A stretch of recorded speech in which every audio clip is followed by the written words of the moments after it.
वंदे मातरम विद्यार्थियों, स्पेशली वो विद्यार्थी जो नर्सिंग के क्षेत्र में, चिकित्सा की सेवाओं के क्षेत्र में अपना करियर बनाना चाहते हैं, उनके लिए मैंने एक महत्वपूर्ण वीडियो अपलोड किया था जिसमें मैंने बताया था कि किस तरीके से आपको नर्सिंग में आप आवेदन कर सकते हैं, उसके लिए क्या योग्यता रहेगी, क्या आयु कितनी जरूरत है, योग्यता क्या क्या चाहिए, अंतिम तिथि क्या है, और विस्तृत और शॉर्ट विज्ञापन दोनों मैंने विस्तार से चर्चा की थी उसके बारे में।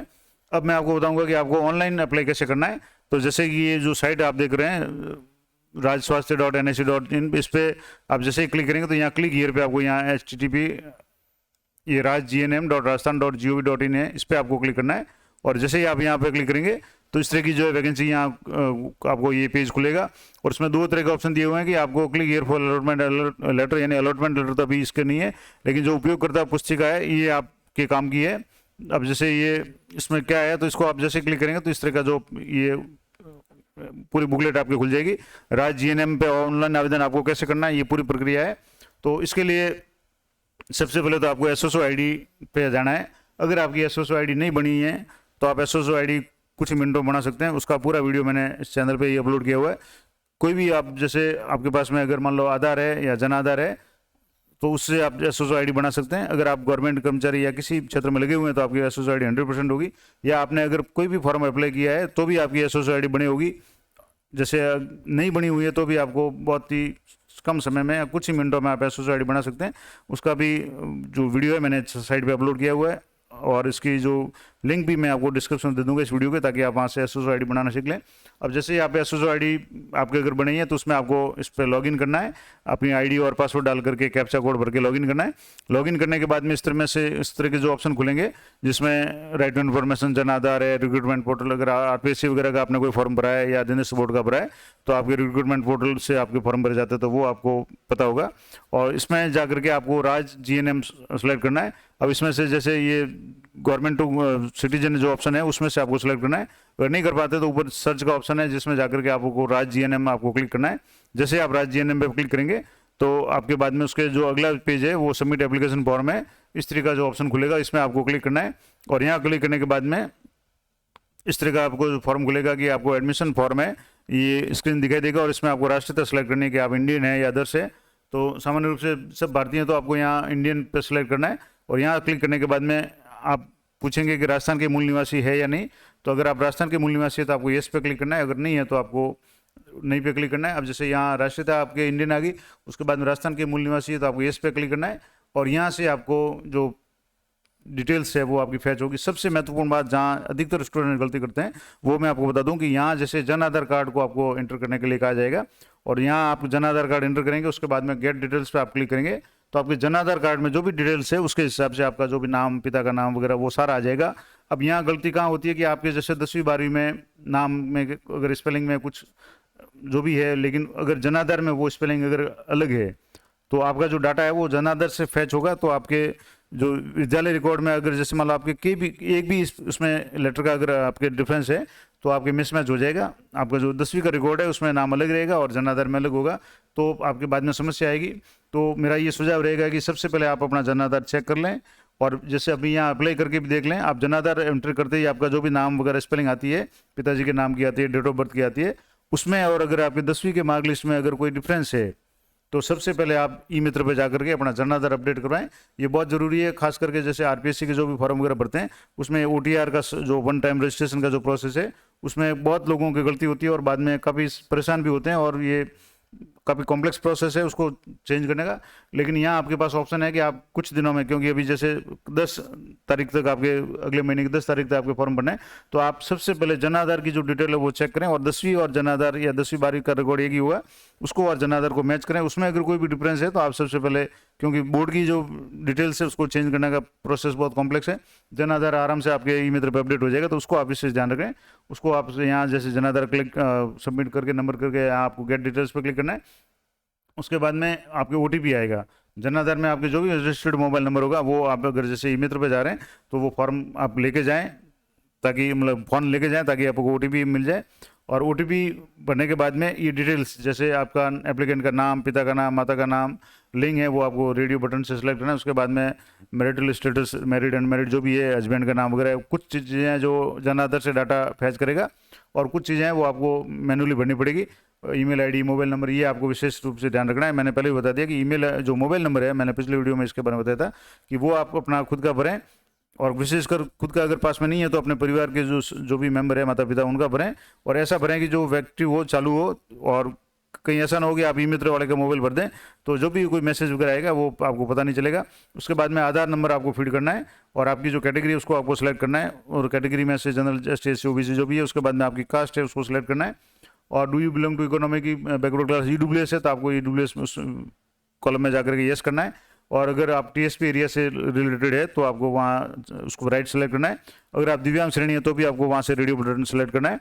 और अगर माइनॉरिटी से जुड़े हुए हैं तो भी आपको सिलेक्ट करना है। जैसे इस तरीके से जब आप डाटा फैच करेंगे जन आधार से, तो आपका नाम है, पिता का नाम है, माता का नाम है, लिंग है, ये आ जाएगा। मैरिटल स्टेटस आपको भरना पड़ेगा। उसके बाद में हस्बैंड का नाम अगर मान लो है तो आपको भरना पड़ेगा। डेट ऑफ बर्थ है, आप एक बार देख लें कि आपकी 10वीं 12वीं के रिकॉर्ड में और जन आधार में सही हो। मोबाइल नंबर आपको यहाँ फीड करने हैं, ईमेल आईडी अपनी फीड करनी है। उसके बाद में आधार नंबर फीड करना है, कैटेगरी में आप किस कैटेगरी से वो आपको फीड करना है, और आपकी कास्ट है वो आपको, अगर उसमें रेडियो बटन नहीं आता तो आपको उसको मैनुअली टाइप करके लिखना है। और अगर आप टीएसपी एरिया से जुड़े तो यस करना है, नहीं तो नो करना है। और अगर आप दिव्यांग है तो यस करना है, नहीं तो नो करना है। और उसके बाद में राज्य सरकार के अगर कर्मचारी हैं, डिपार्टमेंट है, तो आपको यस करना है, अन्यथा नो पे क्लिक करना है। और उसके बाद में आपका जो एड्रेस है, राज्य का नाम है, जो भी उसके ड्रॉप डाउन लिस्ट है, यानी उसमें से आपको सेलेक्ट करके यहाँ भरना है, पिन कोड भरना है। और उसके बाद में मकान नंबर वगैरह, एड्रेस है जो भी भरना है। तो इस तरह का जो भी पेज होगा उसमें आपको सिटी वगैरह का सेलेक्ट करना है। और जो रेड स्टार में जो भी दिए हुए हैं वो अनिवार्य है, वो आपको भरने ही भरने हैं। उसके अलावा अगर नहीं भरेंगे तो फॉर्म आगे प्रोसीड नहीं होगा। तो ये तहसील वगैरह जो भी कस्बा है ये आपको भर के पिन कोड भर करके आपको उस पर सबमिट पे, मतलब सेव पे क्लिक करना है। और अगर जब जैसे योग्यता में अगर आपने 10वीं राजस्थान बोर्ड से की है तो आपको उस पर सेलेक्ट करना है, अन्य पे की है तो आपको अन्य सेलेक्ट करना है। जैसे ये राजस्थान बोर्ड से के लिए तो इस पर करना है, अदर्स में जाकर के यहाँ करना है। और अदर्स में अगर जाएंगे तो आपको शायद नाम पूछेगा, तो आपको सीबीएसई या जो भी बोर्ड है वो लिखना है। और 10वीं के रोल नंबर है वो आपको लिखना है, और उसको आपको फर्स्ट अल्फ़ाबेट लिखना है, ताकि जो भी बोर्ड की साइड से डाटा फैच हो जाएगा डिटेल से, वो अपने आप वहाँ से हो जाएगी।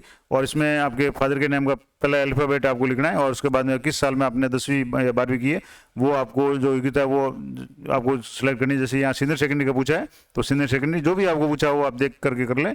और राजस्थान जो भी, उसके बाद में आपके जो अगर आरबीसी रोल नंबर वगैरह जो मैंने आपको बता दिया। और यहाँ से इस तरीके से जब आप उस पर सबमिट पे क्लिक करेंगे या गेट डिटेल्स पे क्लिक करेंगे तो आपको अपना नाम, फादर का नाम है और कैटेगरी, और ये सारी चीज़ें आपको यहाँ शो हो जाएगी, आपके मार्क्स वगैरह। अगर ये सही है तो आपको यस करना है, अगर सही नहीं है तो आपके कहीं ना कहीं कुछ मिसमैच है तो आपको पहले वो देखना है। यहाँ पे आपको सही पे क्लिक करने के बाद, यस पे क्लिक करने के बाद में ये डिटेल सेव हो जाएगी। और उसके बाद में आपकी ईयर ऑफ पासिंग वगैरह ये सारे आ जाएंगे। और अगर मान लो 12वीं, ये तो 10वीं का हो गया, 12वीं का भी आपको इसी तरीके से सिलेक्ट करना है। और जहाँ से आपको बोर्ड को सिलेक्ट करना है, और उसके बाद में रोल नंबर वगैरह जो भी है वो करना है। और बैंक खाता नंबर आपका खुद का है वो भरना है, खाताधार का नाम है, बैंक का नाम वगैरह, शाखा का नाम, ये आपको फीड करना है। और आपको उसके बाद में जो फोटो है, अब फोटो में विशेष ध्यान ये रखना कि जो उसकी एमबी है वो 50 KB से 100 KB के बीच में होनी चाहिए। और उसके बाद में आपको अपने साइन है, हस्ताक्षर है, वो भी अपलोड करना है। हस्ताक्षर भी 20 KB से 50 KB के बीच में अपलोड करना है। और उसके बाद में आपको 10वीं की जो मार्कलिस्ट है वो आपको 250 KB से 500 KB तक आपको उसको एडिट करके और अपलोड करनी है। और ज़्यादातर जेपीजी में अपलोड करनी है। अगर कहीं जेपीजी या पीडीएफ जो भी दिया हुआ है तो आपको उसके हिसाब से देख लेना है। सामान्य रूप से जेपीजी का होता है, लेकिन जब भी आप ये अप्लाई को ऑनलाइन करेंगे तो इसमें आपके ऑप्शन आ जाएगा। उसके बाद में आपको 10वीं की मार्कलिस्ट और उसके बाद में 12वीं की मार्कलिस्ट है वो भी आपको 250 से लेकर 500 KB के बीच में एडिट करके आपको सबमिट करना है। ये सारे सबमिट करने के बाद में जो आपको पेमेंट का जो ऑप्शन है वो आपको आ जाएगा। और उसमें आप किस मोड से करना चाहें, नेफ्ट से करना चाहते हैं या अन्य नेट बैंकिंग से करना चाहें, जिस भी मोड से आप करना चाहें, यहाँ आपकी जो भी फीस है वो अगर रिजर्व कैटेगरी तो 110 रुपये, और अगर सामान्य कैटेगरी में तो 220 रुपये आपको जो भी है वो फीड हो जाएगा, पेमेंट हो जाएगा। और पेमेंट के बाद में आपका फॉर्म सबमिट हो जाएगा। आपको आवेदन आईडी यानी एप्लीकेशन आईडी है, आवेदन संख्या जनरेट हो जाएगी, और उस फॉर्म का प्रिंट है आपको संभाल के रखना है। और ये विशेष ध्यान रखना है कि एक तो सबसे महत्वपूर्ण बात जो मैं आपको पहले बता दिया, एक बार और बता दूं, और हर वीडियो में बताता हूं कि आप जन आधार को चेक कर लें, उसमें आपके डाटा और 10वीं के डाटा में कोई मिसमैच नहीं हो। अगर वो उसमें मिसमैच है तो सबसे पहले आपको जन आधार को सही करवाएं, क्योंकि यहाँ जैसे ही शुरुआत में आप जैसे जन आधार इंटर करके आप जो डाटा फैच करेंगे यहाँ से, तो यहाँ आपकी समस्या आ सकती है। अगर जन आधार में आपके कुछ भी चेंज होगा तो वो आपको बाद में परेशानी का सामना करना पड़ेगा। तो ये आप काम पहले कर लें, उसके बाद पूर्ण ध्यान से आप फॉर्म भरें ताकि आपको बाद में कोई समस्या नहीं हो। और सीधा मेरिट सिस्टम है, तो इसको आपको कोई भी तैयारी करने की जरूरत नहीं है। तो आपके जो भी 12वीं के परसेंटेज है उसके हिसाब से मेरिट बनेगी कैटेगरी वाइज।